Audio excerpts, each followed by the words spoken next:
Malik Thompson pressed his palm against the stubborn hinge and listened to the creak vibrate through the old wood. The coastal wind had salted everything in this yard for decades, and the gate was no exception. He had replaced the screws twice already, but the hinge groaned again, like an old man protesting his last steps. "Come on now. Don't quit on me," Malik murmured under his breath, steady and patient. He had the kind of voice, low, grounded, the kind of tone that made you believe the world could, in fact, be fixed with the right pair of hands. His tool belt jingled softly as he shifted, screwdriver flashing in the late afternoon light. From beyond the hedge came the sound of gulls and the hush of waves against Carolina sand. The property smelled faintly of salt and something older, like rose bushes left untended, like rainwater trapped in cracked stone. It was not the kind of house Malik usually worked in. The place loomed behind him. 2 stories, wood siding painted white once upon a time but weathered now to gray. A porch stretched wide, though most of the wicker chairs sat unused, sun-bleached and stiff. Malik focused on the gate. His mother always said that when your hands were busy, your heart could rest. But his chest still tightened whenever he worked these big coastal homes, places that didn't belong to him, places that reminded him of all the doors that stayed closed in his own life. He bent, tightened the last screw, and tested the latch. Smooth now, silent. That's when he heard the soft creak of the porch floorboards behind him. She was barefoot. That was the first detail Malik noticed when he turned. Barefoot, even though the porch boards must have been rough against her skin. Her name was Eleanor Hayes, 58, former literature teacher, retired early after her husband's illness. She stood at the edge of the porch with her arms crossed, not in defiance, but as if holding herself together. The sea wind pressed strands of gray-streaked hair against her cheek. Eleanor Hayes didn't smile when she spoke. She didn't flirt.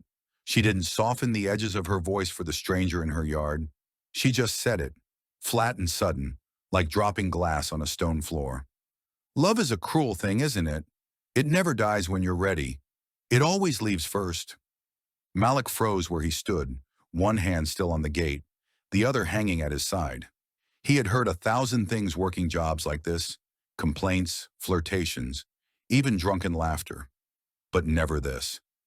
Eleanor Hayes tilted her head, eyes narrowing slightly, waiting for a reaction. But she didn't get one right away. Malik's instinct was to respect silence, to let words echo until they found their own place. Finally, he cleared his throat. "That's not the kind of thing most people say to the guy fixing their gate." Her mouth twitched. Not quite a smile, more like acknowledgement. "Most people don't tell the truth. I'm tired of keeping mine to myself." The breeze shifted. The old wind chimes rattled under the porch eave. For a moment, Malik felt as if the air itself had grown heavier, carrying her words like wet clothes. She stepped down from the porch. The grass bent under her bare feet, soft but stubborn, and she walked right past him toward the gate. She ran her fingers lightly across the wood he'd just repaired. "Good work," she said quietly. "You fixed things. That's useful." Her eyes flicked to his face, sharp, assessing, and then softer, almost apologetic. "I don't mean to be unkind. It's just, I woke up this morning angry at my husband, angry at him for leaving me, angry at myself for surviving him. And then I saw you here, fixing something he never got around to fixing. It felt wrong not to say it out loud." Malik had no reply for that, not yet.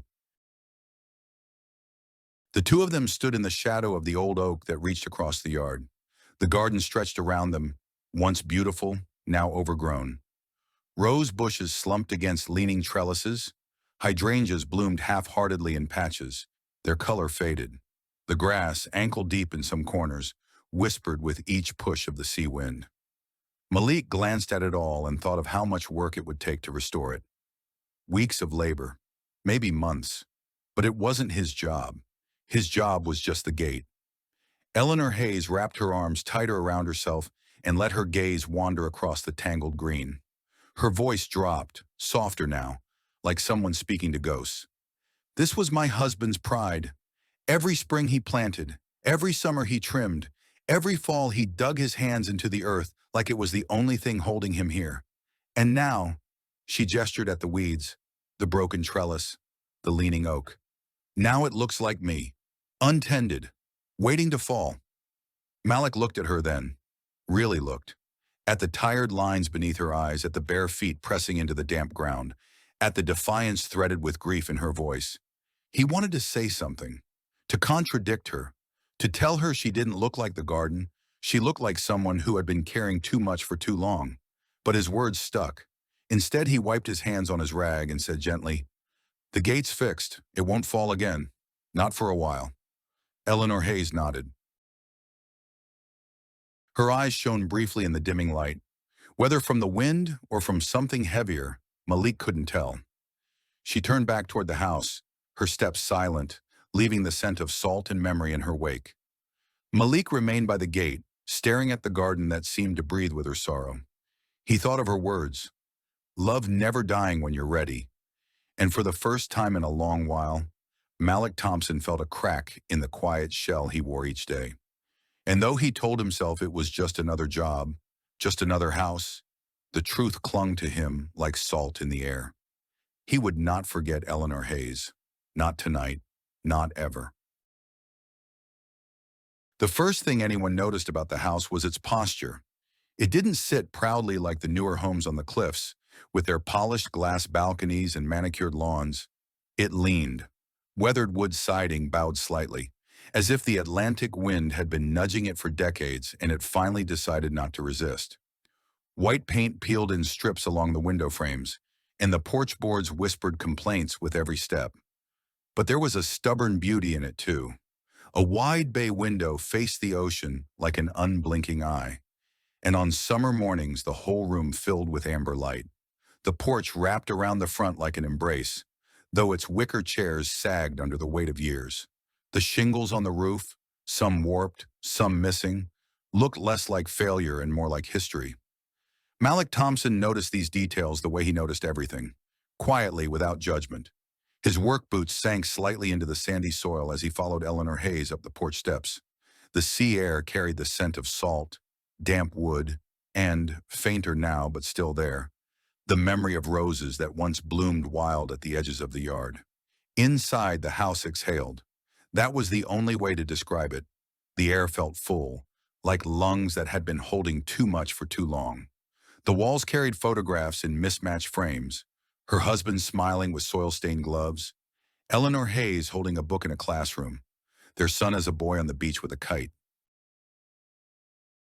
None of the pictures had been moved in years. Dust made halos around the frames. Malik kept his tool belt at his side. He wasn't here for the house. He was only supposed to fix the gate. And yet, standing inside with the Atlantic murmuring through the cracked windows, he felt as if he had stepped into a story still being told. Eleanor Hayes gestured vaguely, her voice trailing. He built all this with his hands, every nail, every shelf, every stubborn piece of wood. He said a man ought to leave something that can stand in a storm. Her eyes swept over the room. But even storms, they don't ask permission. On the low table in the living room sat a wooden box. It wasn't ornate, just pine stained darker by the years. The edges had been worn smooth by fingers that lingered too often, too long. The lid was closed, but the air around it seemed heavier, as if the box itself carried gravity. Eleanor Hayes sat on the edge of the couch, her bare feet curling against the rug. She rested her palm on the lid of the box, not opening it yet, just keeping it there, like one might steady a wound. "These are his letters," she said finally. "He wrote to me long before he was sick, and even after, especially after. Every night when the pain made him restless, he'd sit here and write. He said it was easier to tell the truth on paper, easier than saying it out loud." Malik lowered himself onto the chair across from her, tool belt clinking faintly. He leaned forward, elbows on his knees. He didn't rush her. He didn't ask. He simply waited. Eleanor Hayes traced the grain of the box with her thumb. "I read them every week, sometimes every day. It's the only way I can still hear his voice. But," she hesitated, her throat tightening, "but sometimes I wonder if I'm hearing his voice, or just my own echo." Her hand trembled when she finally lifted the lid. Inside lay a neat stack of envelopes, their edges curled from handling. Each bore her name in her husband's handwriting. Careful, slanted, stubbornly neat even in sickness. She pulled one out, held it to her chest for a moment, then set it aside without opening it. Malik watched. He thought of his mother, who never wrote letters but left grocery lists with small notes in the margins. Don't forget milk. Love you. Tiny traces of her voice that still echoed in his memory years later. Eleanor Hayes glanced at him, as if reading something in his silence. Do you think keeping these makes me strong, or makes me weak? Malik answered carefully, his voice even but not distant. I think keeping them makes you human, and there's no weakness in being human. Her breath caught, just slightly. She turned away, but her fingers gripped the letter, as though it tethered her to something she wasn't ready to release. The clock in the hallway ticked slow and steady, each second punctuating the silence between them. Outside, gulls cried above the shoreline, and the ocean's pulse pressed faintly against the windows. Malik shifted in his chair. You said your husband built this place. She nodded. Every piece. He was an engineer, but his real love was wood. He used to say trees spoke if you listened long enough, that you could feel in the grain whether the wood wanted to be a chair or a table. He built the garden too. Every arch, every bench. He said it was his cathedral. Malik looked toward the window, where the overgrown garden spilled wild across the yard. It's still here. Cathedrals don't vanish just because no one sings in them. Eleanor Hayes turned her eyes sharply to him, studying his face. She hadn't expected poetry from a man with calloused hands and a tool belt. You sound like a man who's read too much for his own good, she said softly. He gave a small shrug, almost embarrassed. My mother worked double shifts, but she made me read. Said books were cheaper than trouble.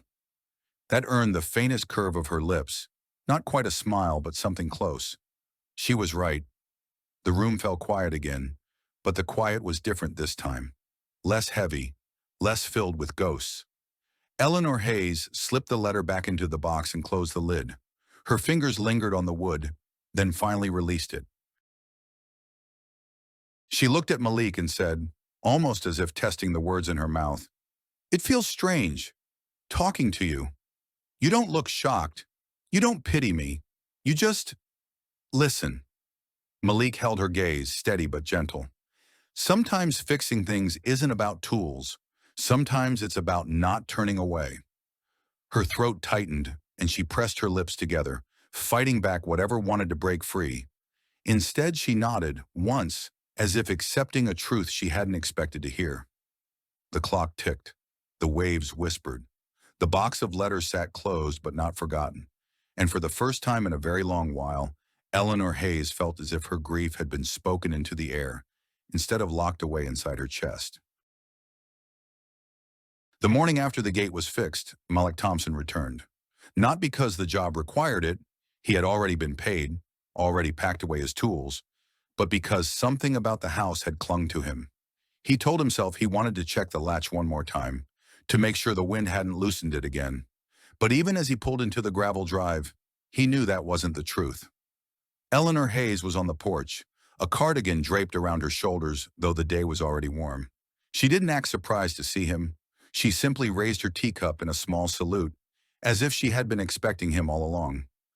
Malik nodded, almost sheepishly, and turned toward the yard. He let his eyes wander over the garden. So much overgrowth, so much life choking itself. His boots pressed into the uneven soil, and then he saw it. At the far end of the yard, near the low stone wall, stood a tree. Not tall, not impressive, but stubborn.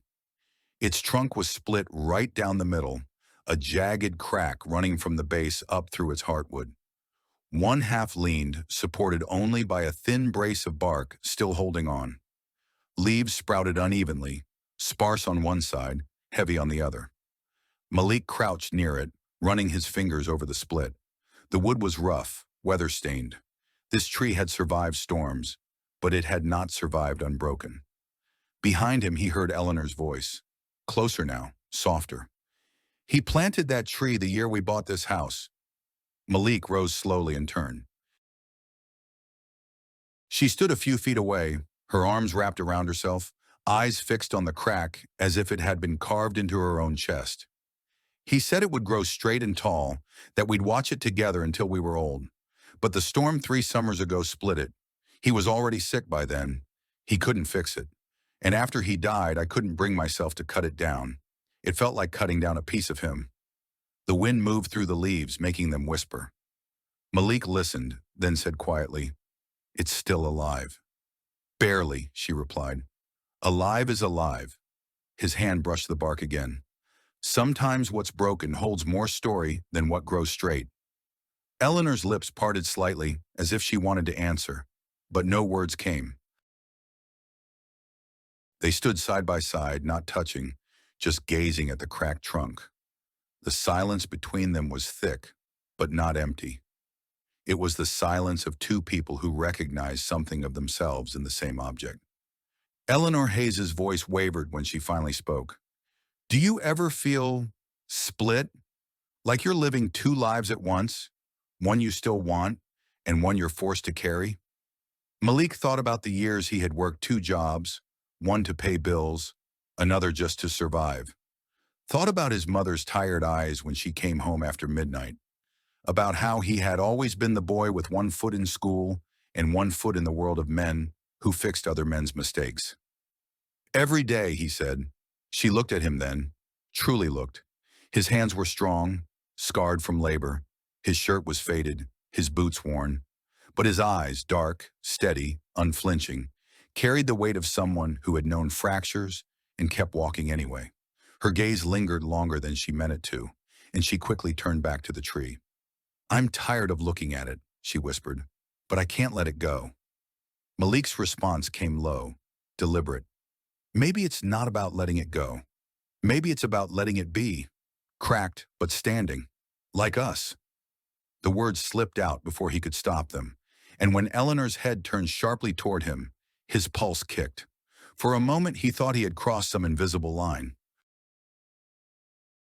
But her expression softened, not with joy, not with sorrow, but with recognition. She drew her cardigan tighter, as if the air had chilled, though the sun was still warm on their shoulders. "You talk like a man who reads poetry at night," she said quietly. Malik gave a small, almost embarrassed smile. "I don't read poetry, but I listen to people. They sound the same if you're paying attention." The gulls circled above the shoreline, their cries sharp against the hush of the waves. The garden seemed to lean closer around them, the roses heavy with thorns, the hydrangeas drooping, the oak stretching wide like a guardian. Eleanor Hayes shifted, her eyes still on the cracked tree. "When I look at it, I see myself. Half of me still alive, half of me already gone." Malik's throat tightened. He wanted to tell her she was wrong, that she was more alive than most people he knew, that even in her grief she burned brighter than anyone sitting comfortably in their easy lives. But he didn't. Instead, he said gently, "Maybe the crack isn't the end. Maybe it's where the light gets in." The words hung there, and for a heartbeat the world stilled. Eleanor's breath hitched. She turned toward him slowly, eyes glistening, not with tears yet, but with something heavier, older. For the first time, Malik saw not only her grief, but the fierce, aching woman still alive beneath it. Their eyes locked, for a second too long. Eleanor pulled back, turning toward the house. She straightened her shoulders, forced her voice steady. "You've done enough work for today. Thank you, Malik Thompson." He nodded, though his chest felt unsteady. "Of course." She walked away, each step measured, careful, as if retreating not just from the garden, but from the pull between them. Malik remained by the tree. He touched the bark one last time, feeling the rough split under his palm. He thought of her words, of his own, of how two people could stand in front of the same wound and recognize themselves in it. As he left the yard, the ocean wind caught in the branches. The cracked tree swayed, not falling, not yet, just standing, broken but alive. And Malik knew, though neither of them would admit it aloud, that something had shifted in the air between them. A spark, a fracture, the beginning of a story neither of them had been ready to tell. The next week, Malik Thompson returned again. This time not with tools, not with a job to justify his presence, but with a quiet sense that something unfinished lingered in the air. He found Eleanor Hayes standing near the porch railing, cardigan wrapped close, gazing toward the horizon where the ocean blurred into the pale blue morning sky. When she saw him, she tilted her head, neither surprised nor impatient. "You came back." Malik shifted his weight, suddenly aware of how out of place he looked in his work boots on her weathered porch. "I was heading into town. Thought maybe you'd like to ride along. Sometimes a road feels different with someone else in the passenger seat." Eleanor's brows arched slightly. For a heartbeat, she looked as if she might refuse. She had perfected that expression, the one that said she carried her solitude like armor. But then, almost imperceptibly, her shoulders loosened. She glanced down at her bare feet, then back at him. "Let me get my shoes." The drive into town was 15 miles of winding coastal roads. Malik's truck rattled faintly on the older stretches of asphalt, and the air through the open windows carried both the salt of the sea and the sweet decay of pine needles in the sun. At first, Eleanor sat stiff, her hands folded in her lap, her gaze fixed firmly out the window. The silence between them wasn't hostile. It was heavy, like two strangers each trying to measure the shape of the other's world. Malik drove steadily, glancing at her only once or twice. "You ever notice," he said finally, "how trees lean toward the light, no matter how cracked their trunks are?" Eleanor turned her head slightly, eyes narrowing, the faintest spark of recognition passing between them. "You're still thinking about that tree." He allowed himself a small smile. "I am. Guess it reminded me of someone." She didn't answer, but her hands shifted, unfolding, relaxing against her knees. The truck rolled on, the silence softening. The town was small, built on a main street lined with brick storefronts that had seen better days. There was a barber shop, a bookstore that sold more coffee than novels, and a cafe with sun-bleached awnings that fluttered in the sea wind. Malik parked the truck out front and killed the engine. Eleanor hesitated before stepping out, as if crossing the threshold of the cafe meant more than just ordering lunch. Malik noticed, but he didn't comment.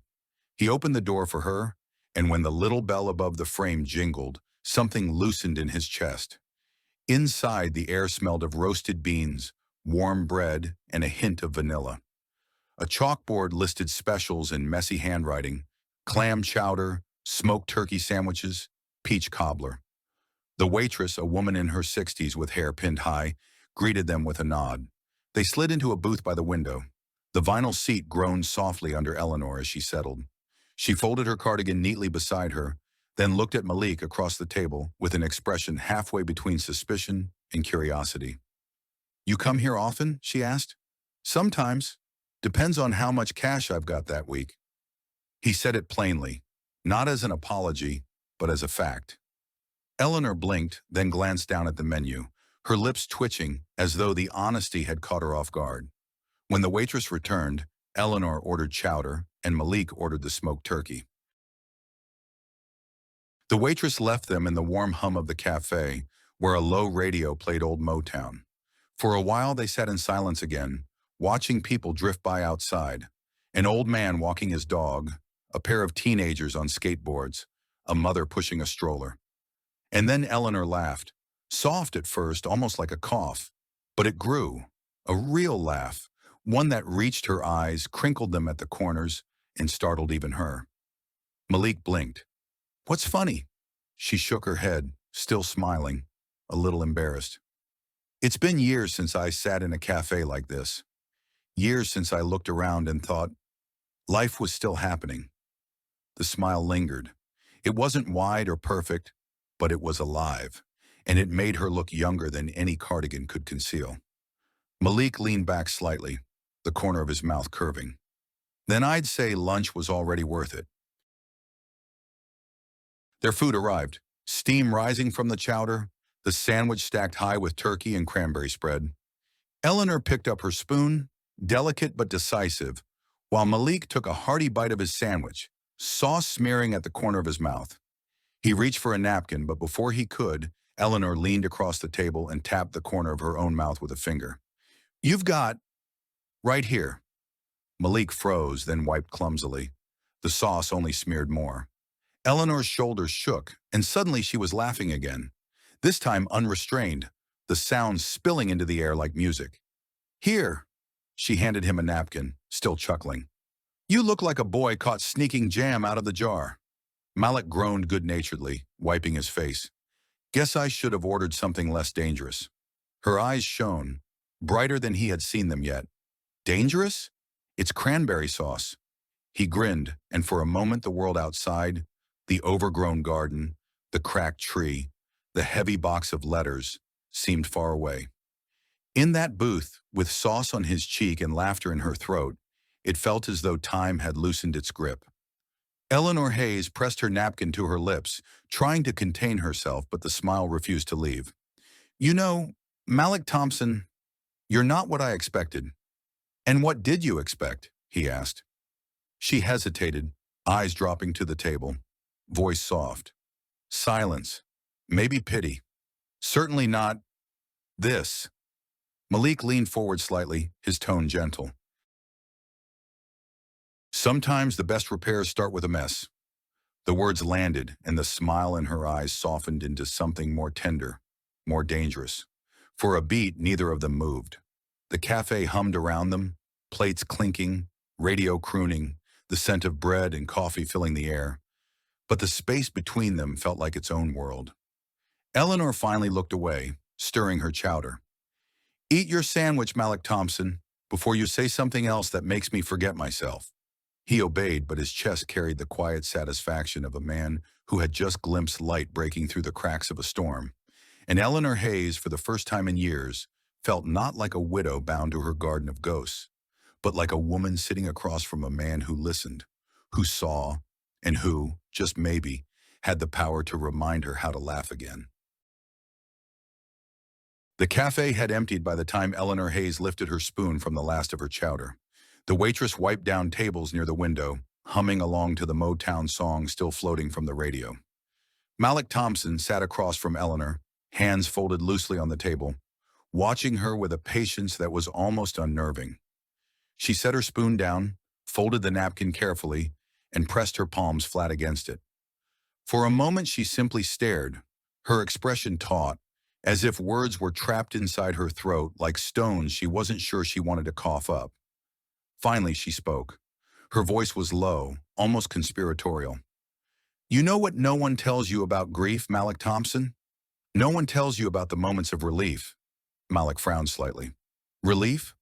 Yes." She drew a shaky breath. "The nights when I lay in bed after he passed, and I realized there would be no more hospital alarms, no more checking for fevers, no more bracing myself every morning for bad news. And instead of feeling crushed, I felt—" her hands tightened on the napkin, "lighter, and that made me hate myself." Her eyes glistened, not with easy tears, but with something raw, harder. "He gave me everything, Malik. His strength, his devotion, his years. And when he was gone, sometimes I breathed easier. What kind of wife feels that? What kind of woman?" Malik didn't answer right away. He let the silence settle, let her words echo in the space between them. He saw the way her shoulders shook ever so slightly, though she tried to hold them still. At last he leaned forward, his voice steady.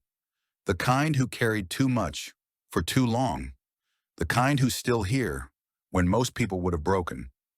Eleanor looked at him, startled by the firmness in his tone. "There's no shame in feeling relief after pain," Malik said. "It doesn't mean you didn't love him. It means you're human. And maybe it means you wanted to live too." Her lips parted, trembling, but no words came. She turned her face toward the window, eyes blinking hard against the weight of his reply. The waitress refilled their water glasses and left again. The cafe had grown quieter, just the two of them now, with the hum of the refrigerator and the distant crash of a wave against the pier. Malik Thompson shifted slightly, clearing his throat. "You think you're the only one who's felt guilt for surviving?" Eleanor turned back toward him, her expression cautious. "My father left when I was 8, Malik said.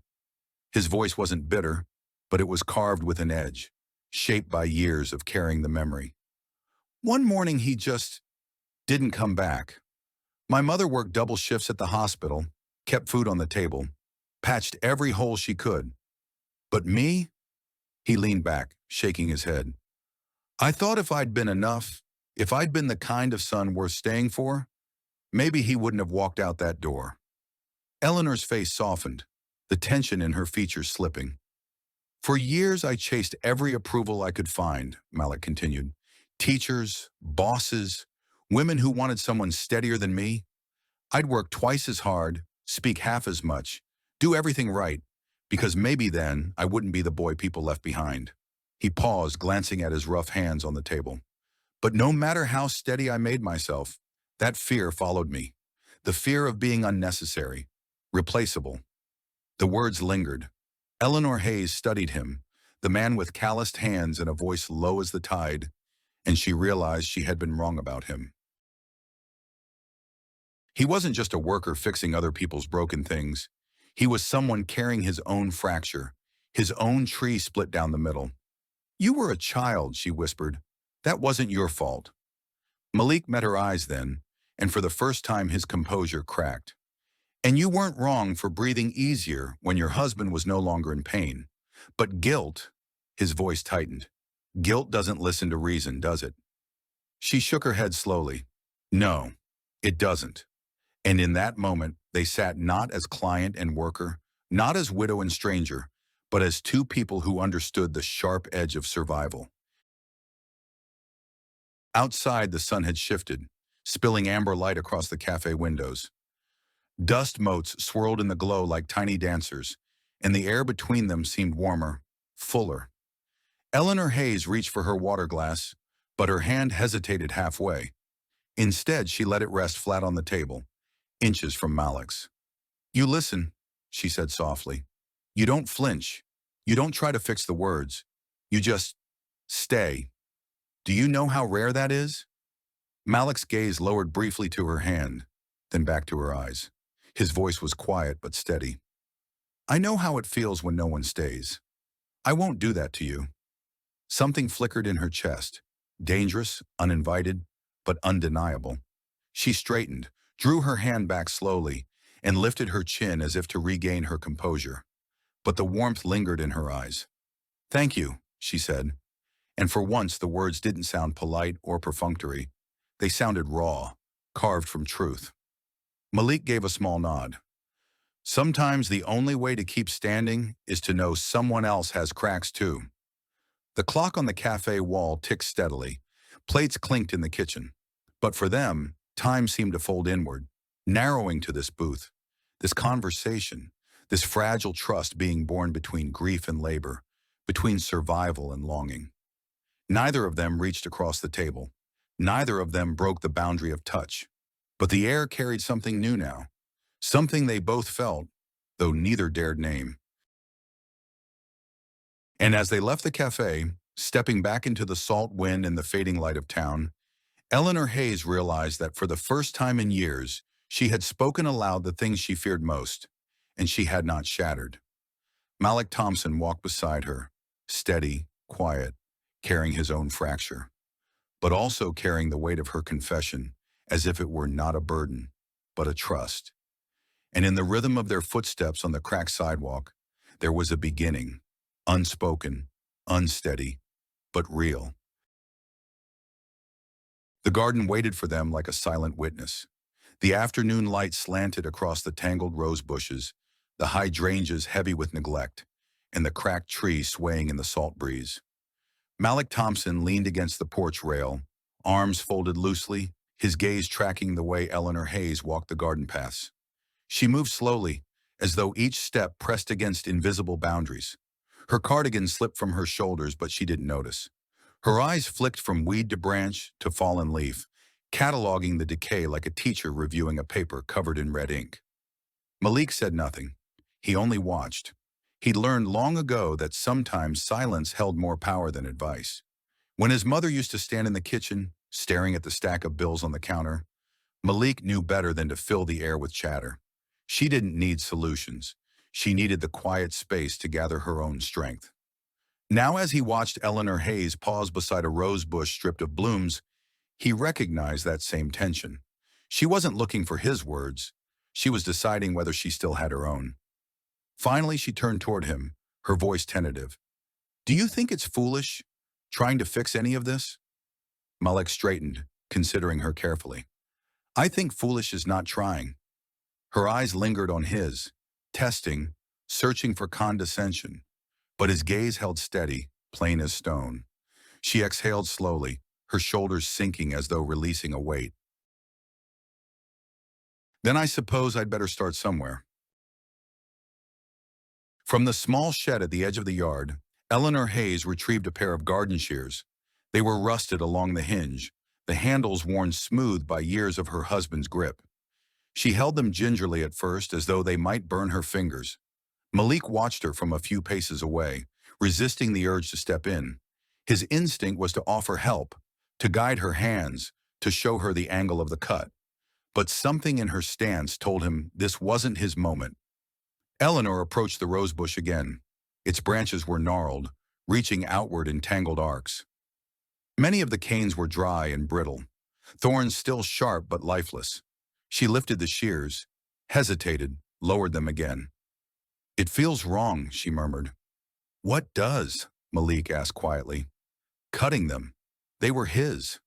Malik's voice was calm, deliberate. They're dead, Eleanor. They don't belong to him anymore. They don't belong to anyone. Her breath caught at the sound of her full name on his lips. She stared at the bush, jaw tight. Then, with a sudden burst of resolve, she raised the shears and closed them around the first dry branch. The snap was small, almost insignificant, but the sound echoed in her chest like thunder. She froze, staring at the severed branch in her hand. Her throat worked as though she wanted to speak, but no words came. Malik stepped forward then, slow, measured. One cut doesn't erase him. It doesn't erase the years. It just makes room for what's still alive. Her eyes flicked to him, searching, trembling, and then she raised the shears again. Another snap. Another dead branch fell to the soil. The pile grew, dry branches broken, thorns brittle in the dirt. Eleanor Hayes's breath came faster now, sweat beating along her temples. Each cut landed like a release, a letting go she hadn't known her body needed. Finally, she lowered the shears. Her arms trembled. She stared at the bush, stripped now of its dead weight, green shoots visible for the first time in years. Malik stood beside her, not touching, but close enough that she felt the steadiness of his presence. Looks different already, he said softly. Eleanor swallowed hard, her chest rising and falling as though she had just run a mile. She set the shears down on the ground, then pressed both hands against her knees, catching her breath. It's only a bush, she whispered. Malik shook his head. No, it's a beginning. She turned to him sharply, almost defensively, but the firmness in his eyes disarmed her. He wasn't flattering her. He wasn't pretending this small act was grand. He simply named it for what it was. Courage, in its smallest, rawest form. Eleanor straightened slowly. The wind lifted strands of her hair across her cheek, and she let them fall without brushing them away. For the first time, she didn't feel like a widow guarding ruins. She felt like a woman holding a blade that could carve space for life again. Her voice came softer now, almost fragile. Do you really believe broken things can grow back? Malik's reply was steady, certain. I've bet my whole life on it. Their eyes held for a long moment, and though neither moved closer, something invisible shifted between them, like the air after lightning, charged, humming, alive. Eleanor Hayes bent down, picked up the shears, and carried them back toward the shed. Her steps were slower, but lighter, as if each footfall pressed into ground she had reclaimed. Malik remained near the rosebush, gazing at the trimmed branches. He knew it was only a small thing, barely noticeable to anyone passing by. But to him, and to her, it was proof that even the most brittle things could yield to the will to live. As the sun dipped lower, the garden cast long shadows. The cracked trees swayed in the breeze. The hydrangeas nodded in the fading light, and the newly trimmed rosebush stood stripped but ready, like Eleanor herself, raw but alive, daring the world to test her resolve. And Malik Thompson, watching from the path, knew this was not the end of a chore. It was the first step of a journey she had chosen with her own trembling hands. The morning was bright but brittle, the kind of sunlight that made everything look sharper than it should. Eleanor Hayes knelt near the rose bush she had trimmed days earlier. The cut branches had already been cleared, and fresh shoots trembled bravely at the edges. For the first time in years, she had left the back door open to let the breeze drift in, carrying with it the scent of salt and lilac. From across the hedge came the sound of footsteps, measured, deliberate. A voice followed, coated in honey but edged with something sharper. "Eleanor, I see you've got help these days." Eleanor rose slowly, brushing dirt from her hands. On the other side of the hedge stood Margaret Collins, her nearest neighbor, arms folded over a pressed blouse. Margaret was the type of woman who always carried herself like the town was her audience. Her smile was practiced, polite, yet never quite reached her eyes. "Yes," Eleanor answered evenly. "The garden needs it." Margaret's gaze flicked toward the side of the house where Malik Thompson's truck was parked. Handsome young man, that one. Strong, too. Though, one wonders. Eleanor stiffened. "One wonders what?" Margaret tilted her head, her voice dropping in a conspiratorial hush. "Well, a widow alone in that big house and a worker always hanging about. People will talk, you know, and talk can be cruel. Of course, I'm sure it's just about the garden. But others may think he's after something else. Comfort. Or perhaps," she let the words hang, like bait, "perhaps your inheritance." The silence that followed was thick as tar. Eleanor's jaw tightened. "Thank you for your concern, Margaret, but my affairs are my own." Margaret gave a knowing smile, the kind that pretends to end a conversation but ensures it has already spread. "Of course, dear. Of course." She turned back toward her house, heels clicking against the stone path, leaving Eleanor rooted to the soil. The breeze returned, brushing against Eleanor's skin, but it no longer felt gentle. It felt like whispers carried on the wind. That afternoon, Eleanor heard another set of footsteps, heavier, familiar. She turned and saw her son, David Hayes, standing at the edge of the porch. At 40, he still carried the same sharp brow as his father, though his eyes were tired, his shirt rumpled, and his tie pulled loose from his neck. "Mom," he said, not as a greeting but as a reprimand. "David." She smoothed her cardigan, bracing herself. "I wasn't expecting you." "I can tell." His eyes swept the porch, then landed squarely on Malik's tool belt resting on the steps. "Who's he?" Eleanor's mouth went dry. "Malik Thompson. He's been helping with the garden." David's voice hardened. "Helping? Is that what you call it?" "Mom, people in town are already whispering. You've got a man half your age hanging around here.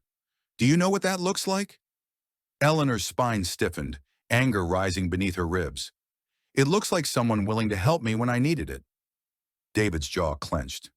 "Dad's been gone barely 2 years, and you—" He broke off, shaking his head. "You're letting some stranger fill the space he left. Do you realize how disrespectful that is? To him? To me?" Her breath caught. "David, listen." "No." He cut her off, voice sharp. "You're being taken advantage of. You've got this house, this land, money tied up in accounts. Don't you see what he's after? He's using you, Mom." The words landed like blows. Eleanor's fingers curled into fists at her sides. "You think I can't tell the difference between kindness and manipulation?" David's face softened just briefly, but his frustration remained. "I think grief makes people blind, and I think you're making a mistake." Before she could answer, he turned and walked down the path toward his car. The door slammed, the engine roared, and then he was gone. Eleanor stood frozen on the porch, her chest tight, her throat burning with words she couldn't speak aloud. Evening came, washing the garden in gold. Eleanor tried to distract herself, watering the hydrangeas, tidying the porch, but Margaret's words and David's accusations tangled in her mind like thorns. When she finally sat down inside, reaching for her tea, her phone buzzed. A notification, a message from an old colleague. She opened it absently, then froze. It was a photograph. Taken from a distance, the image showed Eleanor standing in the garden beside Malik Thompson. The cracked tree loomed behind them, their faces half turned toward one another. The angle of the shot made them look closer than they were, the air between them charged as if captured mid-confession. Below the photograph was a caption: "Widow Hayes finds comfort in young company. Guess love blooms in the ruins?" Her throat closed. Her cheeks flushed hot with shame and fury all at once. Another message arrived, this time from a woman in her church circle. "Eleanor, is it true?" Eleanor's hand trembled so violently the phone nearly slipped from her grip. She set it down on the table, pressing her palms against the wood as though to steady herself. The whispers had already begun. The photograph would spread. Margaret's voice, David's disapproval, and now the cold judgment of unseen eyes, circling, circling like vultures. She closed her eyes, but the image burned behind her lids. She could almost hear the laughter, the gossip, the cruel certainty that her loneliness was nothing more than scandal. And for the first time since trimming the rosebush, since feeling a fragile bloom of courage, Eleanor Hayes felt the shadows closing in again. Malik Thompson's steady presence, his quiet listening, his words that made space for light, it all seemed so far away now. In its place was a storm of whispers, sharp and cutting, threatening to unravel the fragile beginnings she had just dared to claim. The garden outside rustled in the evening wind, branches shifting against one another. And Eleanor Hayes, sitting in her dimly lit living room, wondered how long she could stand before the shadows swallowed her whole. The next day, the house seemed heavier than usual, as if it too had overheard the whispers. Eleanor Hayes lingered by the window, her teacup untouched, her phone turned face down on the table. Every time she closed her eyes, the photograph returned, the cruel caption, the knowing stares she imagined in the grocery store, the cutting words of her son. When the knock came at the door, she nearly ignored it, but something in the rhythm of it, steady, patient, made her rise. She opened the door, and there stood Malik Thompson. His shirt was dusted with sawdust, his boots damp from the morning rain. He carried no tools today, no pretense of work, just himself. "I saw the photo," he said simply. Her breath caught. "Then you know what they're saying." "I know what's true," Malik replied, "and that's enough for me." Eleanor gripped the edge of the doorframe. She should have told him to leave, should have spared herself the weight of more whispers, more fire for Margaret's gossip, more reason for David's anger. But instead she stepped back. "Come in," she said softly. And with that, for the first time, she let him cross the threshold of the house her husband had built. Inside, the air smelled faintly of cedar and dust, the weight of years pressing against the walls. Malik removed his boots without being asked, setting them neatly by the door. His eyes scanned the room with quiet reverence, as though aware that every object here was a relic. Eleanor's fingers twitched at her side. "This house, it's still his. Every nail, every shelf, every shadow. Sometimes I think if I move one thing out of place, I'll lose what's left of him." Malik's gaze softened. "And sometimes holding everything in place keeps you from moving at all." The words lingered like the salt breeze through the window. Eleanor turned away, her eyes drawn, inevitably, to the wooden box on the table. She moved toward it slowly, as if the box had gravity. Her hand hovered above the lid before she lifted it, revealing the stack of letters within. She drew one out, the envelope yellowed and fragile, her name still etched in the handwriting she knew by heart. "He wrote this near the end," she whispered. "When he was afraid. When I was afraid." She slid the letter free, her fingers trembling. Malik waited in silence, his steady presence filling the room without pressing against her space. Eleanor unfolded the page. The ink had faded, but the words still struck like new. She read aloud, her voice breaking. "Ellie, I don't fear dying. I fear leaving you alone. I fear that you'll stop living when I no longer can. Promise me you won't build a tomb out of this house. Promise me you'll keep breathing, even when I can't." Her voice cracked, and she pressed the paper to her chest, closing her eyes. Malik exhaled slowly, his own throat tight. He had never met the man who wrote those words, but he felt his presence in every corner of the house, in the wood, in the garden, in Eleanor's pain. "Do you see?" Eleanor whispered. Even he feared what would become of me. And here I am, proving him right. 2 years later, still clutching his letters like a lifeline, still unable to let go.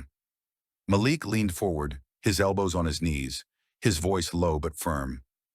Maybe he wasn't asking you to let go. Maybe he was asking you to keep living. There's a difference. Her eyes filled, and for a moment she hated him for saying it, for taking the letter she had built her grief upon and turning it into a mirror. But beneath the anger was something else. Recognition. The silence stretched until it became unbearable. Eleanor set the letter gently back in the box, her hands shaking. She sank into the chair across from Malik, her eyes searching his face, looking for condemnation, pity, or anything she could push away. Instead, she found steadiness. "My son thinks I'm betraying his father," she said bitterly. "My neighbors think I'm being taken advantage of. And maybe they're right. Maybe I'm just a foolish old woman clinging to something she doesn't deserve." Malik shook his head slowly, his voice deliberate, each word carrying weight. "Eleanor Hayes, loyalty isn't about keeping ashes in a box. It's about tending the fire that once burned, keeping the warmth alive, not the remains." Her breath caught. She had expected platitudes, gentle reassurances. She hadn't expected this. He leaned closer, his eyes locked on hers. "If your husband could see you now, sitting in the dark with his words in your lap, do you think he'd call that loyalty? Or do you think he'd call it surrender?" Tears slipped down her cheeks, hot and silent. She pressed her hand against her mouth, as if to hold back the sob rising in her chest. Malik didn't move, didn't reach across the table, didn't try to wipe the tears. He let her cry, let the silence carry the sound of it, let the walls of the house absorb what they had been holding for too long. When the storm inside her quieted, Eleanor lowered her hand and met his eyes again. Her voice was hoarse but steadier. "You speak like you've lived this yourself." Malik gave the faintest nod. "I've seen what happens when people hold on to the ashes. They suffocate. I don't want that for you." Her chest tightened, not with grief this time, but with something frighteningly close to hope. The clock in the hallway ticked softly. Outside, the sea whispered against the shore. The box of letters remained open, but for the first time Eleanor felt as though it was not a weight pulling her under, but a lantern casting light she had been too afraid to see. And sitting across from her, Malik Thompson seemed less like a stranger and more like someone who had been placed here for a reason she couldn't yet name. She drew a deep breath, wiping her face with trembling fingers. "Not ashes," she whispered. "Fire." Malik's steady gaze did not waver. "That's right." And in the hush of the old house, a fragile flame sparked to life. Small, trembling, but real. 2 days passed before Malik Thompson returned to the Hayes house. This time he didn't come with tools or gloves or excuses. He came with a small terracotta pot cradled carefully in his hands. Inside it grew a single flowering plant, a young jasmine vine, its thin stems coiled gently around a small wooden stake, its white buds not yet fully open, but promising fragrance once they bloomed. Eleanor Hayes opened the door and blinked at the sight. Her hair was pulled back loosely, her cardigan buttoned wrong at the top, as though she had dressed in a hurry. "What is this?" she asked, her voice a mixture of surprise and suspicion. "A plant," Malik said simply, holding it out. "I can see that. It's jasmine, hardy enough to take root here, but delicate enough to remind you to take care. It'll need water, sunlight, patience." Eleanor hesitated, staring at the vine as though it were a puzzle. "Why bring me this?" Malik's gaze was steady. "Because trimming dead branches is one kind of courage. Growing something new is another." Her throat tightened. She took the pot carefully, holding it close as if afraid it might slip. The soil smelled of earth, fresh and living. "You talk as though every leaf has a sermon hidden inside it," she murmured.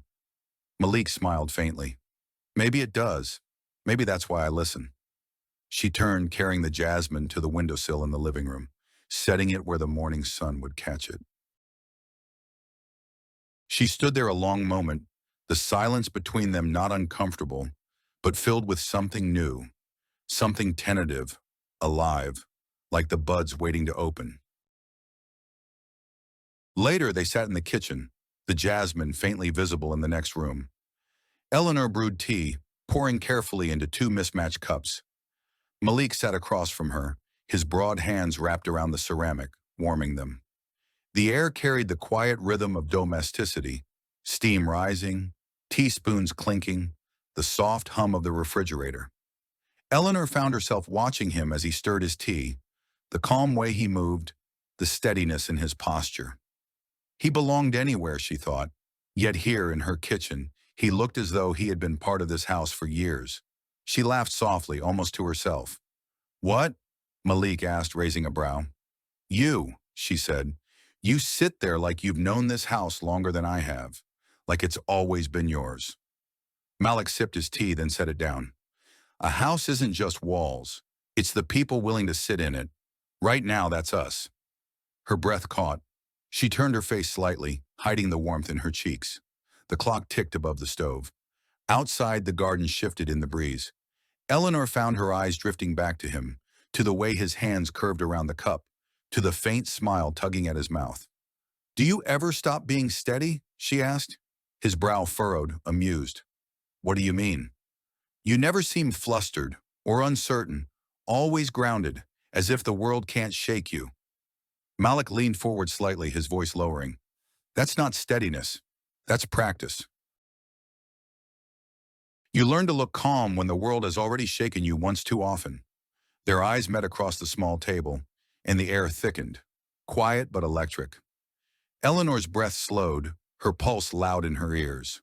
For a moment, she wasn't a widow or a mother or a woman marked by whispers. She was simply herself, sitting across from a man who saw her without pretense. The kitchen grew still, as though even the air waited. Malik's gaze didn't waver, and Eleanor felt herself leaning, almost imperceptibly, across the table. He moved too, just slightly, closing the space between them. Her heart stuttered. The distance shrank, her lips parting, his breath brushing faintly across the charged silence. Then, the sharp trill of the telephone shattered the moment. Eleanor jolted, pulling back as though the sound itself had burned her. Malik exhaled slowly, sitting straighter. The phone rang again, insistent. With trembling hands, she reached for it. "Hello?" Her voice was thinner than she intended. "Mom." The voice on the other end was tight, clipped. Her son, David Hayes. Eleanor closed her eyes, steadying herself. "David, I saw the photo. Again. It's everywhere now. People are talking, and you don't even care, do you? You're letting yourself be humiliated, and by extension, me too." Her hand clenched on the receiver. "David, please." "No, I don't want excuses. I want you to stop whatever this is before you ruin everything Dad built for us." The line went dead. Eleanor lowered the phone slowly, her knuckles white. She set it down, her body trembling with a mixture of rage and grief. When she turned back, Malik was watching her, his expression unreadable, but his eyes steady, grounding. For a long moment, neither spoke. The almost kiss hung between them, fragile as glass, broken by the shrill voice of reality. Finally, Eleanor whispered, her voice cracking, "I'm sorry." Malik shook his head gently. "Don't be." But the silence that followed was heavier now, weighed down by all the things that had nearly happened, and all the shadows waiting to intrude again. Outside, the jasmine on the windowsill swayed gently in the light breeze, its buds still closed, waiting for the right moment to bloom. The storm broke not with thunder, but with footsteps. David Hayes arrived the next morning, his car crunching over the gravel with the impatience of a man who had already decided the argument before it began. Eleanor Hayes met him at the porch. She could see it in his jaw before he even spoke. The anger, the certainty, the bone-deep resentment of a son who believed he was protecting something sacred. "Mom," he said sharply, not bothering with pleasantries, "we need to talk." Eleanor folded her cardigan tighter around her. "Come inside." He shook his head. "No, out here." His eyes flicked toward the yard where Malik Thompson's truck was parked, and his voice grew harder. "People are saying things I can't ignore anymore. You've seen the photos, you've heard the whispers. You're humiliating yourself, and you're humiliating me." Her throat tightened. "David, no!" He cut her off, his voice raised. "I won't listen to excuses. You're letting some handyman walk around this house like he belongs here. Dad built this place with his own hands, and now you're letting another man take his place. Do you know what people are saying? They're saying you've forgotten him, that you've replaced him, that you've turned his memory into gossip." The words struck harder than any shouted insult. Eleanor flinched, gripping the porch railing.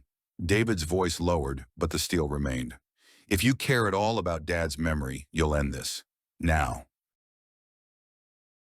Before it goes any further, the gulls cried overhead, the garden swayed in the wind, and Eleanor stood caught between the son she had raised and the man who had quietly stitched courage back into her chest. Inside, Malik Thompson waited. He had been in the kitchen rinsing a cup, but he had heard David's voice carry through the open window. When Eleanor entered, her face was pale, her lips pressed thin, her hands trembling just enough to make the porcelain cup rattle against its saucer. Malik turned, setting the cup aside. "What did he say?" Her voice was faint. "What you already know." He studied her carefully. "And what do you believe?" She looked at him then, her eyes wide, filled with all the years of loyalty and loneliness, of silence and sudden laughter, of letters she could not stop reading. Her voice cracked. "I believe," she faltered. The weight of her son's words pressed against her chest. She saw David's face, his accusations, his disappointment. She saw her neighbor's whispers curling through the hedges, saw the cruel captions beneath photographs. Finally, her words tumbled out, thin and jagged. "I believe this is wrong." Malik stilled, as though the air itself had thickened around him. "Wrong?" Her eyes dropped. "You don't belong here, Malik Thompson. Not in this house. Not in my life. It was a mistake to let this go on." The words felt like shards in her throat, but she forced them out. "I can't do this. I can't dishonor his memory. I can't keep embarrassing my son. I can't—" Her voice broke. She turned away, one hand pressed to her mouth, as if trying to hold back everything else threatening to spill. Malik remained where he stood, his face unreadable. Only his hands betrayed him, curling slowly into fists, then unclenching again, steadying himself against the sting. "You don't believe that," he said softly, but she didn't answer. The silence grew unbearable. Malik stepped back, his boots heavy against the kitchen floor. He picked up his jacket from the chair, his movements deliberate, as though each one carried weight he couldn't release. Eleanor turned slightly, her eyes shining with unshed tears. "Please, don't make this harder than it already is." He paused in the doorway, his back to her. The house felt suffocating now, its walls, once filled with letters and memories, pressing down as if demanding his departure. Finally he spoke, his voice low but steady. "I never came here to replace him. I never asked for your son's approval. All I wanted was to help you live again." Her breath caught, but she said nothing. Malik opened the door. The salt wind rushed in, cool and sharp. He stepped onto the porch, the wood groaning under his weight, and for a moment he stood still, his hand gripping the railing, his eyes fixed on the cracked tree at the edge of the garden. Then he descended the steps. Eleanor watched through the window as he crossed the yard. He didn't look back. His shoulders were straight, but she could see the heaviness in his stride, the quiet ache of a man who had once believed his steadiness could carry both of them. The engine of his truck coughed to life, the tires crunching against the gravel. And then he was gone, down the road, swallowed by the bend that led back to town. Eleanor Hayes pressed her forehead to the glass, her tears falling silently. The jasmine plant on the windowsill trembled in the wind, its buds still closed, as though waiting for a season that might never come. The house, once filled with words on paper and words spoken aloud, fell silent again. And Eleanor realized with a hollow ache that sometimes love did not end with fire or betrayal. It ended with silence, with absence, with the sound of a door closing and the echo of footsteps that would not return. The sky darkened earlier than it should have. Clouds rolled in heavy and low, carrying the scent of salt and rain. The sea churned louder against the rocks, its rhythm uneven, impatient. By late afternoon, the first drops began to fall, fat and cold, tapping against the old windows of the Hayes house like fingers demanding to be let in. Eleanor Hayes sat by the kitchen table, her tea untouched, her cardigan wrapped close around her. The silence in the house had deepened since Malik Thompson's departure, thicker now, suffocating, as though the walls themselves were holding their breath. The rain quickened, rattling against the roof. A flash of lightning lit the room stark white, followed seconds later by a crack of thunder that shook the air. Eleanor flinched. She pressed her palms flat against the table, her eyes darting to the window. The garden writhed under the storm. Roses bent low, their petals torn. Hydrangeas shook violently, water dripping from their sagging heads. And at the far edge, the cracked tree stood tall, swaying, its split trunk groaning beneath the force of the wind. Eleanor rose slowly, almost against her will, and moved toward the door. She stepped onto the porch, rain spattering her face, her breath shallow as thunder growled across the sky. She gripped the railing, staring at the tree as if her will alone could hold it steady. Another bolt of lightning split the clouds, casting the garden in white fire. For an instant, the cracked trunk gleamed like bone. The storm roared louder, rain falling in sheets now. Eleanor Hayes stumbled down the porch steps, her slippers sinking into the soaked earth. She made her way across the yard, her cardigan clinging to her shoulders, her hair plastered against her face. The tree loomed before her, trembling under the force of the storm. The jagged crack that had split it years ago was widening, the fibers straining, creaking, groaning. "No," she whispered, her voice lost in the roar of the wind. She pressed her hand to the trunk, the bark slick beneath her palm. Water ran down her arm, thunder cracked overhead, and still she clung to it. This broken sentinel, this relic of her husband's hands, this symbol of her own fractured heart. "Please," she begged. She wasn't sure if she was speaking to the tree, to her husband's memory, or to God himself. "Don't go. Not yet. Not to." Another surge of wind blasted through the garden, bending the tree violently. The crack tore deeper, the sound sharp as a gunshot. Eleanor cried out, her arms tightening around the trunk as though she could hold it together with nothing but her frail body. Her tears mixed with rain, her voice breaking in a sob. "I can't do this alone." The tree shuddered, leaned, and with a splintering roar it gave way. Half of the trunk tore free, crashing to the ground in a shower of leaves and branches. Mud splashed against her legs, the air filled with the acrid scent of torn wood.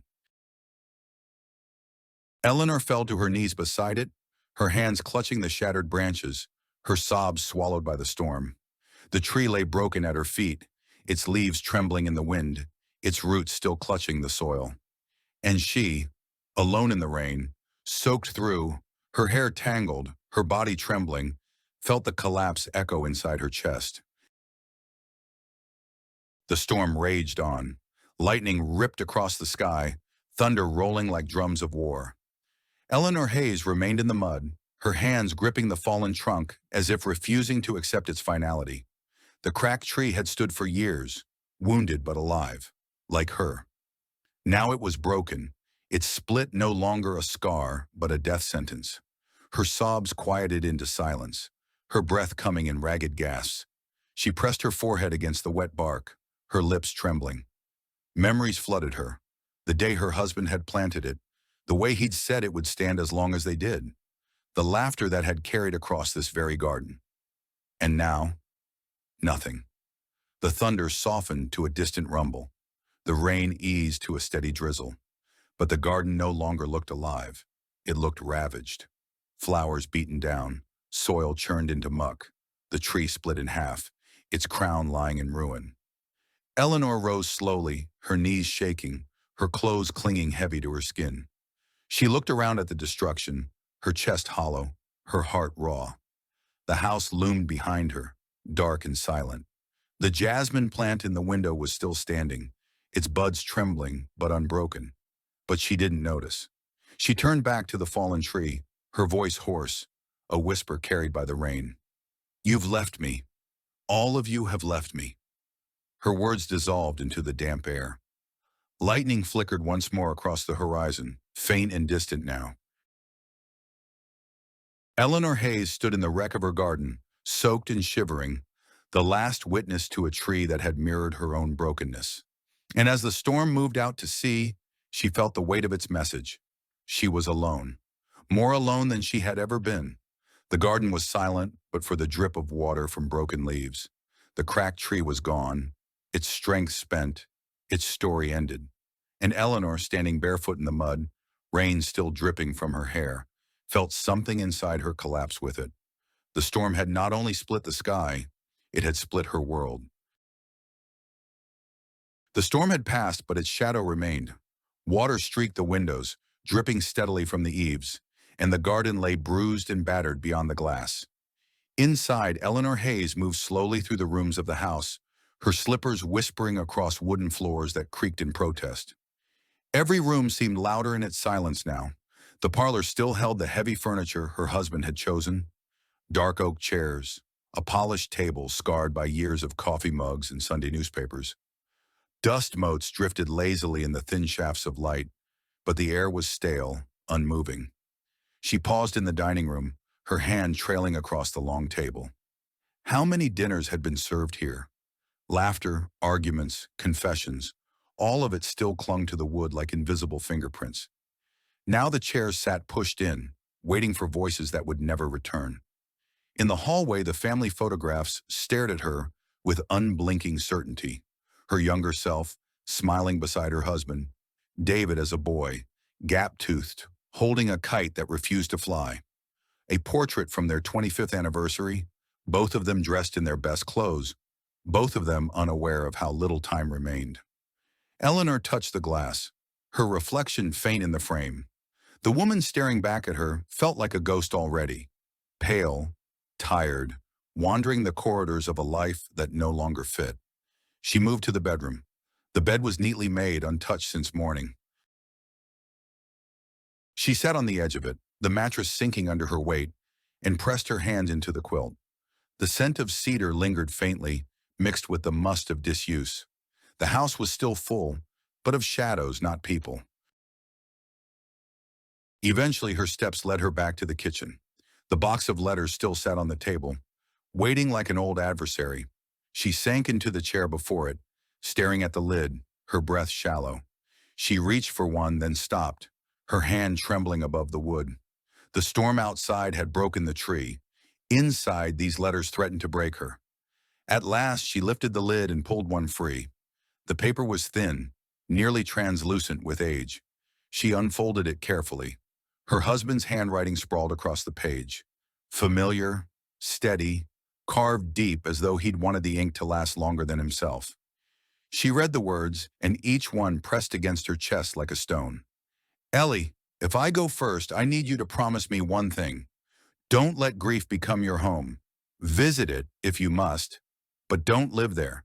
Because if you do, then death will have taken both of us. Her lips trembled.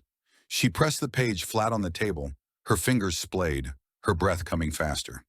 She had told herself these letters kept him alive, that by reading them she was honoring him, protecting what they had shared. But now they felt like chains. Every word of love was also a reminder of absence. Every memory sharpened into proof that he was gone. The house echoed with his silence, and these letters turned silence into judgment. Eleanor closed her eyes, her tears spilling freely, her voice breaking into the empty kitchen. You told me not to live in grief, and here I am. I've built a fortress out of it. The box sat heavy before her, not as comfort, but as burden. She rose suddenly, the chair scraping across the floor. Her pulse hammered in her ears. She carried the letter to the window and stared out at the garden, at the fallen half of the cracked tree lying in ruin, its leaves still trembling from the storm. That tree had survived storms for years, split but standing. Now it was broken, dead. And she was no different, was she? The thought tightened her chest until she pressed her palm against it. She turned back to the letter, reading the words again, her husband's plea ringing in her ears. Don't let grief become your home. Her body shook with a sudden realization. Waiting. Waiting for life to feel different. Waiting for grief to loosen its grip. Waiting for permission from neighbors or her son. Wasn't survival. It was surrender. She whispered aloud, her voice hoarse, fierce, trembling. If I keep waiting, I will die before my death. The truth of it stunned her, left her dizzy. She dropped into the chair again, the letter still in her hand, her tears falling freely. She saw the truth now. Grief had tricked her. It had made her believe she was faithful, when in truth she was fading. The storm outside had stripped the garden bare. The storm inside her had stripped her excuses bare. Eleanor Hayes pressed the letter flat against the table one last time, then folded it carefully and placed it back in the box. She closed the lid firmly, her breath sharp, decisive. For the first time, she felt that keeping them forever within reach was no longer love. It was fear. The silence of the house remained. The emptiness remained. But somewhere within her, something shifted, small, trembling, but alive. And in that fragile spark, she understood. Either she stepped toward life, or she surrendered to death long before her body followed. Morning came gray and restless. The garden still bore scars of the storm, mud clinging to roots, the broken tree half sunk into the soil, petals scattered like confetti after a funeral. Inside the house, Eleanor Hayes moved with a resolve she hadn't felt in years. The wooden box of letters waited on the kitchen table, its weight familiar, its power undeniable. She sat before it, her hands trembling, her chest tight. For a long time, she simply stared at it, listening to the silence, feeling her heart hammer against her ribs. Then with slow, deliberate fingers, she opened the lid. The letters looked the same as always. Ink faded, edges curled, memories etched into every fold. She lifted them out one by one, laying them neatly on the table. Dozens of pages, dozens of nights she had clung to them like a lifeline. Her throat burned as she whispered into the emptiness. I love you. I always will. But if I keep holding you, I'll never hold myself again. She carried the stack to the fireplace. Kneeling, she struck a match. The flame flared, fragile at first, then caught as she set it against the first envelope. Paper curled, blackened, dissolved into ash. She fed them in slowly, letter after letter, memory after memory, until only smoke rose, winding into the chimney. Her tears ran freely, but they didn't stop her hands. At the very end, she held one back. A single letter, the one she had read the most, the one where he had begged her not to let grief become her home. She pressed it against her chest, her sobs shaking her shoulders. This one stays, she whispered. This one reminds me of what you wanted. When the fire burned low, she closed the grate.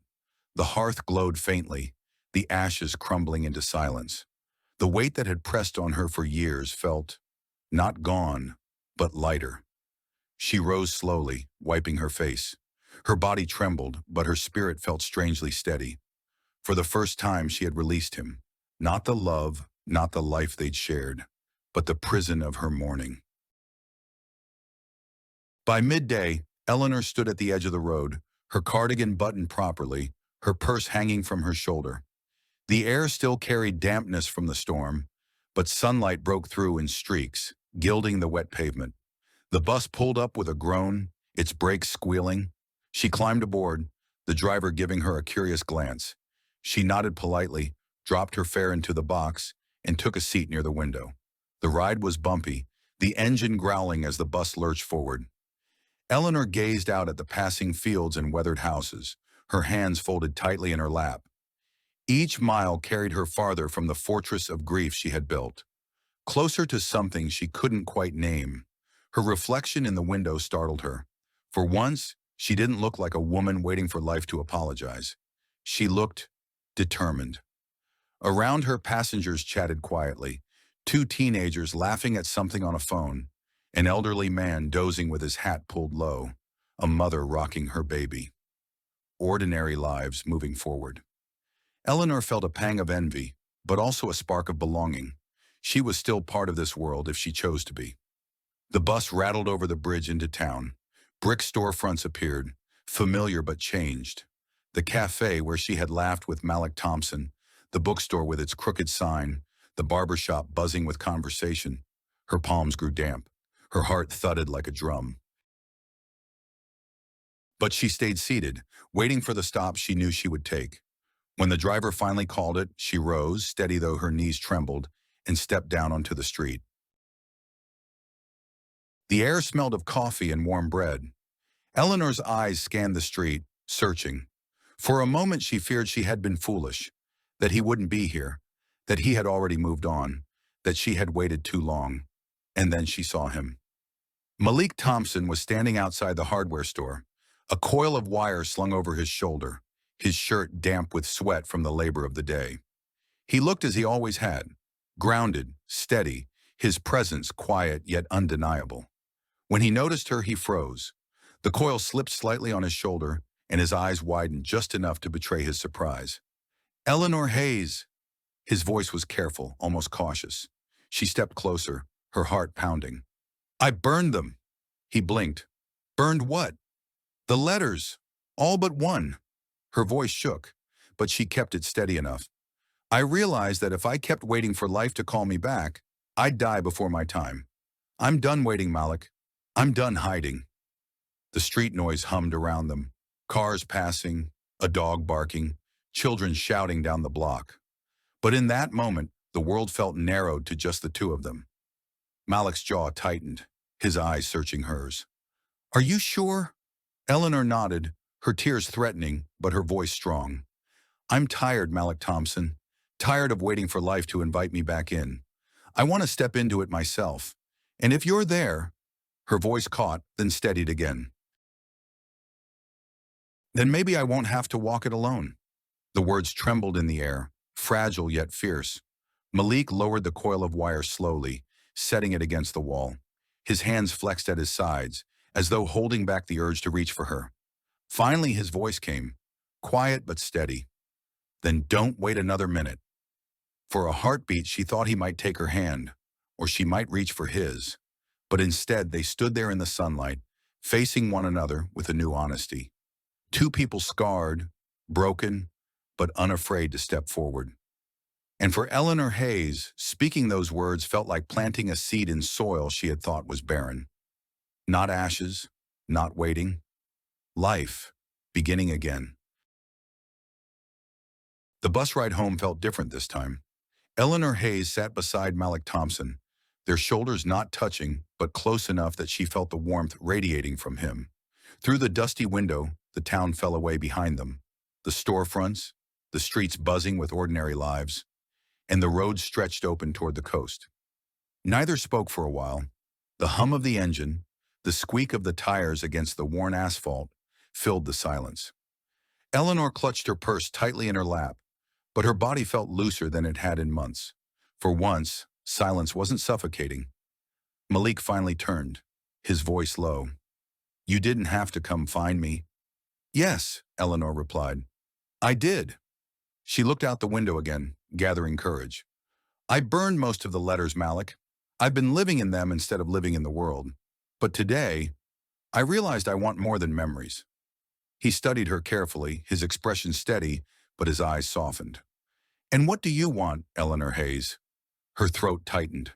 She had rehearsed the answer in her head all morning, yet now it came out raw, unpolished. "I want to stop waiting for life to hand me permission. I want to choose it myself."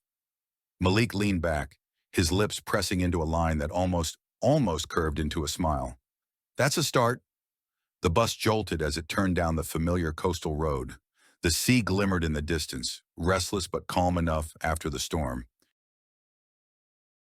Eleanor's heart began to quicken, not from the ride but from what she knew waited at the gate of her house. They walked the last stretch together. Malik carried nothing but the steadiness he always did. Eleanor carried both her fear and her fragile hope. When the house came into view, so did David Hayes. He stood by the gate, arms folded, posture rigid, his car parked crookedly by the curb as if he had arrived in haste. The look on his face was not surprise. It was confirmation. He had expected this. Eleanor stopped short. Her breath hitched. Malik slowed beside her, but did not step ahead. He would not shield her from this. David's voice cut through the salty breeze. So it's true. His gaze flicked from his mother to Malik, sharp as broken glass. You bring him back here like this, as if everything I said meant nothing. Eleanor opened her mouth, but the words tangled in her throat. David's eyes narrowed. Do you know what people are saying, Mom? They think you've lost your mind. They think he's using you. And maybe... His gaze pierced Malik now. Maybe they're right. The air tightened. The garden seemed to hold its breath. Eleanor felt her knees weaken, but then Malik's voice came, steady, measured. I'm not here to take what isn't mine, he said. I'm here because your mother chose to live again. David's laugh was bitter. Chose to live? By shaming Dad's memory? The words struck Eleanor, but she forced herself to stand straighter. Her hands trembled, but she met her son's eyes. David, stop! The command startled him. His brow furrowed, as though he hadn't expected resistance. Eleanor's voice steadied, though tears glistened in her eyes. I have lived for 2 years in a grave I built myself. Your father would not have wanted that for me. He asked me in his letters to go on, to breathe, to live. And Malik has done nothing but remind me of that. David's jaw tightened. You expect me to believe this isn't some passing madness? No, Eleanor whispered. I expect you to believe that your mother is still alive, and that she deserves to be. For a long moment, no one moved. The sea wind rushed through the broken branches of the tree, carrying the silence like a warning. David stood rigid, Eleanor trembling, Malik steady but waiting. Finally, David's voice cracked, softer now, no longer an attack, but a confession. I don't know how to do this, Mom. I don't know how to see you with someone who isn't him. I don't know how to stand here without feeling like he's being erased. Eleanor's heart clenched. She stepped closer to her son, her hand trembling as she reached for his arm. He isn't erased, David. He never will be. He's in this house, in this soil, in you. But if I let grief swallow me whole, then it's not just him who's gone. It's me too. And I can't let that happen. David's lips pressed tight, his eyes shining with a mixture of anger and pain. He looked at Malik, his voice rough. And you? Do you even understand what you're walking into? This isn't just about her. This is about our family, our name, the weight of what people will say. Malik's gaze didn't falter. I know what people say. I've lived with whispers my whole life, but I don't scare easy, and I don't walk away from people worth standing beside. The words settled in the air, unembellished, plain but true. Eleanor looked from one man to the other, her son, blood of her blood, bound to her by years of love and loss, and Malik, the man who had stepped into her brokenness and reminded her of life.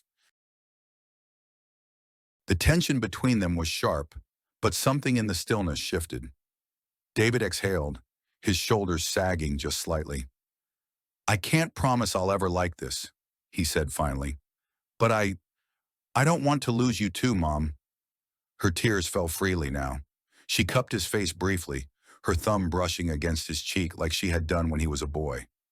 Then don't lose me by trying to bury me before my time. The gate creaked in the wind. The garden stood scarred, the broken tree lying in ruin. Yet in that moment the three of them stood together, not reconciled, not whole, but no longer at war.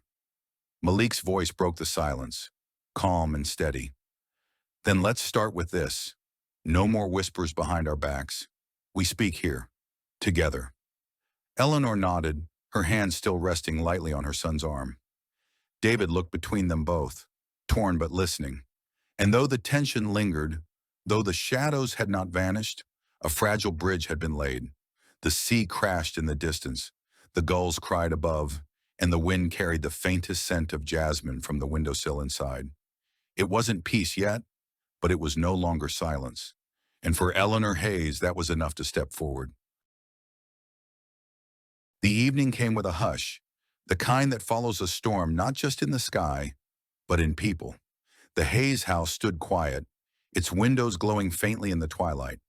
The salt wind carried the last traces of rain, mixing with the scent of damp soil and broken leaves. Eleanor Hayes stepped onto the porch, her cardigan wrapped close. She had spent the day with her son and Malik Thompson inside, talking in fragments, arguing in whispers, sometimes falling into silence that spoke louder than words.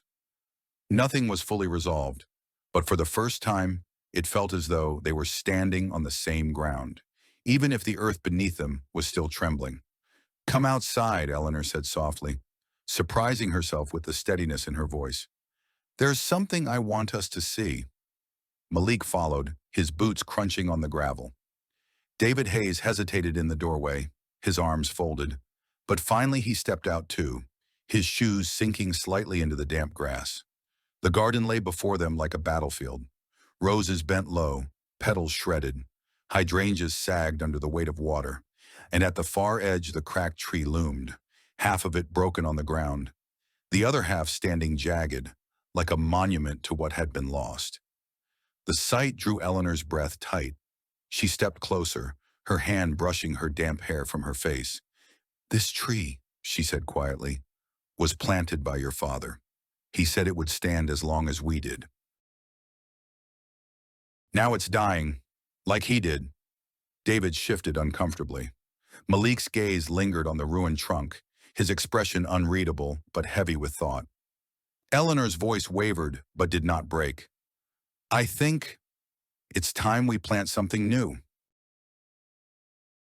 Malik disappeared into the shed and returned with a young sapling in a burlap sack, its leaves small but vibrant, its roots wrapped carefully. Eleanor blinked at it, surprise flickering across her face.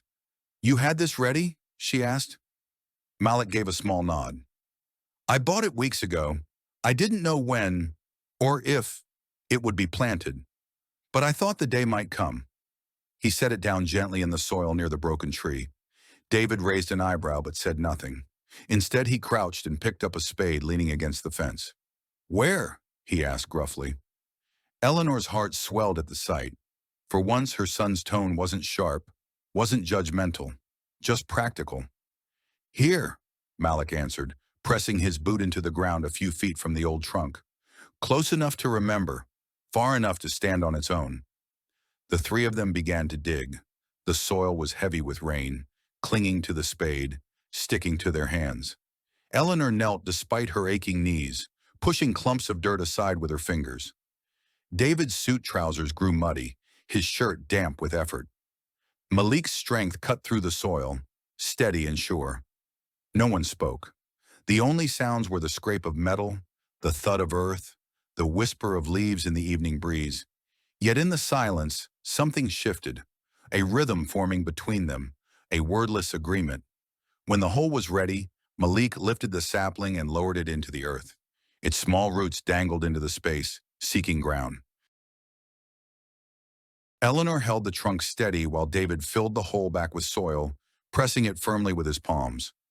Malik tamped it down with the heel of his boot. When it was done, the sapling stood straight, its leaves trembling in the fading light. They stood together, mud on their hands, dirt under their nails, sweat and rain still clinging to their clothes. The sapling was no taller than Eleanor's shoulder, fragile in the vastness of the garden, yet somehow defiant against the brokenness around it. Eleanor touched its thin trunk gently, her eyes glistening. "It doesn't look like much now," she whispered, "but it will grow." Malik's voice was low, certain. "It will. Roots take time, but once they're deep, storms can't tear them out." David shifted beside them, his hands still dirty, his chest rising and falling with the weight of unspoken thoughts. Finally he spoke, his tone quieter than before. "Dad would have hated seeing that tree fall." Eleanor turned to him, her tears falling freely now. "Yes, he would have, but he would have loved seeing us here, planting this one together." David's jaw clenched, then loosened. He gave a small nod, not quite agreement, but not rejection either. They lingered in the twilight, watching the sapling sway gently in the breeze. The broken tree loomed nearby, its shattered trunk a reminder of the past. But beside it, new life had begun, fragile, trembling, yet undeniably alive. For Eleanor Hayes, the sight was more than a gesture. It was a vow to herself, to her son, to Malik, and in a way to the man whose memory still lingered in the walls of the house. She laid her hand over the soil, pressing it firmly, as though sealing a promise. "This is for tomorrow," she said softly. The sea roared faintly in the distance. The gulls cried overhead. And in the heart of a battered garden, a new seedling stood, symbol of what could grow when the courage to live finally outweighed the fear of loss. The night was cool, the air tinged with the scent of wet earth after days of rain. The new sapling in the garden stood like a sentinel under the starlight, its small leaves shivering with every breath of wind. Inside the Hayes house, the lamps glowed softly, throwing golden pools across the worn wooden floors. Eleanor Hayes moved slowly through the hallway, the familiar weight of a folded envelope in her hand. For years she had clung to her husband's words as though they were a rope holding her above a pit. Now the letter felt different, not a chain, but a lantern, meant to be passed forward. She entered the sitting room where Malik Thompson waited, his tall frame bent slightly as he examined the photographs on the mantel. He wasn't intruding, just observing, as if trying to understand the man who had come before him, the man whose shadow still stretched across every corner of this house. "Malik," Eleanor said softly. He turned, his expression calm, expectant. She held out the letter with trembling fingers. This was the last one. I kept it when I burned the rest. It isn't mine to keep anymore." He frowned gently, stepping closer. "Eleanor." "No," she interrupted, her voice firm though her eyes glistened. "You should read it, because it isn't only for me. It's for anyone who dares to love me after him." Malik hesitated, then took the envelope reverently, as though it might crumble in his hands. He unfolded the fragile page, his eyes scanning the faded ink. Eleanor watched his lips move as he read silently. Then finally his voice spoke the words aloud. "Ellie, my love, if you are reading this, then I am gone. And I beg you, with every part of me, don't let grief turn you to stone. Don't keep me alive in ashes. Keep me alive in fire, in laughter, in new hands holding yours. Live. That's the only way my love doesn't die with me." Malik's voice faltered slightly at the last line. He folded the letter carefully, then looked at her, his eyes raw, unguarded. "He wanted you to live," Malik whispered. "Yes," Eleanor said, her tears slipping freely. "And for the first time, I think I want it too." The house fell silent around them. The only sound was the faint creak of the old clock in the hallway, ticking away seconds that suddenly felt fragile, precious. Eleanor stepped closer, her eyes never leaving Malik's. "Do you know how long it's been since I've let anyone stand this close to me? Since I've let anyone hear the sound of my grief without shame?" Malik's voice was low. "Too long." She drew a breath, her shoulders trembling. "You've carried me out of a place I didn't think I could escape. And I know this doesn't erase the past. It doesn't erase him. But maybe it can honor him by not letting me wither." For a moment she faltered, her hands twitching at her sides. Then Malik reached, slowly, deliberately, and took one of her hands in his. His touch was warm, firm, steady, the same steadiness that had been his gift from the very beginning. Eleanor let out a shaky breath, her tears giving way to something quieter. Peace. She leaned slightly forward, not into his chest, not into an embrace that would consume her, but into the space where two people simply exist together. His forehead touched hers lightly, their eyes closed. No words, no grand gestures, just the quiet hum of being alive, together, in a room that once belonged only to shadows. When she finally stepped back, Eleanor's tears had dried on her cheeks. Her voice was steady now, no longer shaking, no longer unsure. "For 2 years I betrayed myself every day," she whispered. "I betrayed the woman my husband loved, because I chose silence. I chose shadows. I chose waiting for life to come find me instead of walking toward it myself." She glanced toward the letter Malik still held. "But tonight, I end that. Tonight, I stopped betraying the living in the name of the dead. Malik searched her face, the weight of her words sinking into the air between them. Eleanor Hayes drew a long breath, her chin lifting, her eyes glistening but fierce. I have stopped betraying myself. The words landed like an oath, spoken not only to Malik but to the empty rooms of the house, to the memory of the man who had loved her, and to the fragile sapling outside, swaying in the starlight. Malik squeezed her hand gently, his voice quiet but certain. Then you're free, Eleanor Hayes. She closed her eyes, and for the first time in years, she believed it. The house didn't feel like a tomb anymore. It felt like a threshold. And standing there between the memory of what had been and the possibility of what could be, Eleanor Hayes knew she had crossed the line she had feared for so long, into life, into love, into herself again. It began with a photograph. A neighbor had passed through the garden days after they planted the sapling. The sight had stopped her in her tracks. Eleanor Hayes, Malik Thompson, and David Hayes, standing side by side in the damp soil, their hands dirty, their faces solemn but proud. Behind them, the broken trunk of the old tree still lay in ruin, but in front of them, the new sapling stretched toward the sky. The photo found its way into the local paper. The headline was simple: "A family plans for tomorrow." For once, the whispers weren't cruel. People saw the image and softened. Some said it looked like hope. Others said it looked like courage. And some quietly admitted it looked like something they themselves needed to see. Within a week, Eleanor received an invitation, a handwritten note from the committee that organized the town's autumn festival. Mrs. Hayes, we would be honored if you would share a few words this year. Your family's story has touched many. We believe it deserves to be heard. Eleanor's hands shook as she held the letter. Public speaking had never been her strength, and the thought of standing before the town that had whispered about her for so long made her chest tighten. But then she looked at the new tree through the kitchen window. Its leaves shimmered in the light, fragile yet unafraid. And she knew the answer before she even set down the paper. The town square glowed with lanterns strung across the streets, their light dancing against the cool night air. Booths lined the sidewalks, filled with pumpkins, baked pies, and jars of honey.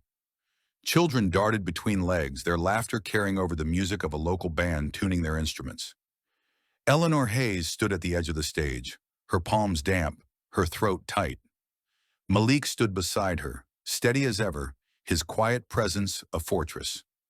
David was there too, his face serious, his arm brushing against hers in a silent show of support.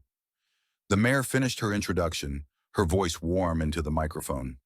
Tonight we have a special guest, a woman whose strength reminds us that storms may break our branches, but they cannot take our roots. Please welcome Mrs. Eleanor Hayes. The applause began softly, then grew. Eleanor's knees threatened to buckle, but she stepped forward. The wooden stage creaked under her shoes, the lights shining too bright. She stood before the microphone, blinking against the glare, her heart hammering.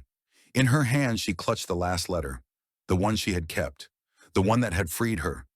She took a breath, the crowd blurring before her eyes. Then with trembling hands she unfolded the paper and began to read. Ellie, my love, if you are reading this, then I am gone, and I beg you with every part of me, don't let grief turn you to stone. Don't keep me alive in ashes. Keep me alive in fire, in laughter, in new hands holding yours. Live. That's the only way my love doesn't die with me. Her voice cracked, but she kept reading, every word spilling into the night, carried by the speakers into the square. When she finished, the silence was deep. Then slowly, people began to rise to their feet. One by one, the entire crowd stood. The applause swelled, not thunderous, not raucous, but steady, heartfelt, rising like a tide. Eleanor's tears blurred the lanterns into stars. Malik's hand found hers, steady and warm. And beside her, David clapped too, his face solemn, his eyes glistening. Later that night, the square quieted. The booths closed, the lanterns dimmed, and people drifted home.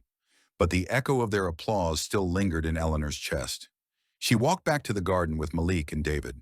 The moon hung low, silvering the leaves of the new sapling. They stood together in silence, the broken trunk of the old tree still lying nearby, but no longer dominating the view. Eleanor touched the young bark gently, her voice barely above a whisper. I thought I was keeping him alive by holding on to the past, but tonight I realized he lives in this too, in every breath I take forward, in every hand I choose to hold. Malik stood close enough that she could feel the strength of him, not pressing, not demanding, just present. David lingered a step behind, still wrestling with his own grief, but no longer fighting hers. Eleanor turned, her eyes shining with both exhaustion and peace. She looked at Malik, then at her son. I have stopped betraying myself, and now I can finally live. The night air was still. The sea murmured in the distance. The saplings swayed gently in the breeze, fragile but unafraid. And for Eleanor Hayes, it was enough. Enough to close one life, and enough to begin another. The town would remember her as the woman who planted hope after loss, who read her husband's words aloud and claimed them as her own. But in the quiet of her garden, Eleanor remembered herself. Not as a widow, not as a whisper of the past, but as a woman alive in the present, choosing love, choosing courage, choosing to live. The applause of the town had been loud, but the peace inside her heart was louder still. There are many ways to keep love alive. Some choose silence, some choose memory. Some choose to carry ashes in their pockets as if weight could replace presence. But Eleanor Hayes learned another way. She learned that love is not honored by closing doors, but by opening them. Not by clinging to what cannot return, but by planting what may yet grow. Her husband had asked her for one thing: live, and at last she did. She lived in the quiet of a new sapling swaying in her garden. She lived in the courage to walk into town and speak aloud the words she once feared. She lived in the steady hand of a man who did not rescue her, but reminded her that she was worth rescuing herself. And perhaps that is the truest lesson, that life does not call to us with trumpets and banners. It waits in the ordinary, on the porch, in a kitchen chair, in a bus seat on the way to town. It waits in the hands willing to dig a hole in the soil for something fragile to take root. When Eleanor Hayes stood before her neighbors and read the letter that had once chained her, she was not only keeping her husband's love alive, she was keeping her own soul alive. And when she told the truth, I have stopped betraying myself, the world for once listened. So perhaps the story is not hers alone. Perhaps it belongs to anyone who has sat too long in grief, who has mistaken loyalty for silence, who has forgotten that love does not end with death. It belongs to anyone who still breathes, who still waits, who still wonders if it is too late, because it is never too late.